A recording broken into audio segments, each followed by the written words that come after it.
Hello everyone, welcome back to my mini blog. তো আজকে আমি ঝুড়িটা নিয়ে কেন এসেছি তোমাদের মনে প্রশ্ন আসতেই পারে। আমি আজকে আমাদের বাড়ির থেকে বল সুন্দরী তুলবো।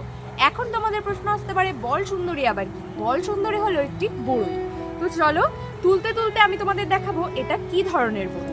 চলো, এই যে দেখতে পাচ্ছ, বাবা কিন্তু এটাকে মশারি দিয়ে ঢেকে রেখেছে, কারণ বাদুড় এবং পাখির অত্যাচার। এইদিকে প্রচুর টিয়া পাখি আসে এবং এইগুলোকে যাতে নষ্ট না করে তার জন্য এই ব্যবস্থা নেওয়া হয়েছে। চলো, চলে এসো। আমি চলে এসেছি কিন্তু বল সুন্দরী গাছের নিচে। ওয়াও, দেখতেই পাচ্ছ এই জায়গাটা কত সুন্দর লাগছে। আর এই দেখো বড়ইগুলো, এগুলো হচ্ছে ফল সুন্দরী। এগুলো ঠিকঠাক হয়নি, হবে এরও বড় হবে, এইরকম সাইজ হয়েছে, আরো বড় হবে। এগুলো আমি আজকে তুলবো না, আমি তুলবো আজকে ভারত সুন্দরী। তো চলো।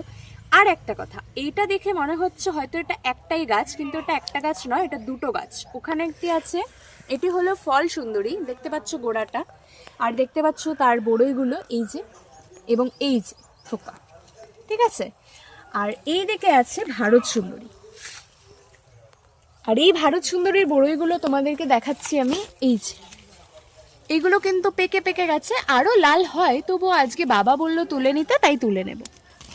এখানে সঠিক মতো দাঁড়াতে পারছি না, কারণ চারিদিকে কাটা। তো আমি এখন বড়ইগুলো তুলবো, এই থোকাটার থেকে তুলবো। যা, তুলতে গিয়ে একটা এইরকম তুলে ফেলেছি, কোনো ব্যাপার না, ফেলে দিতে হবে, নয়তো বাবা দেখলে রাগ করবে। তো আরেকটা খুব সাবধানে আমি তুলবো।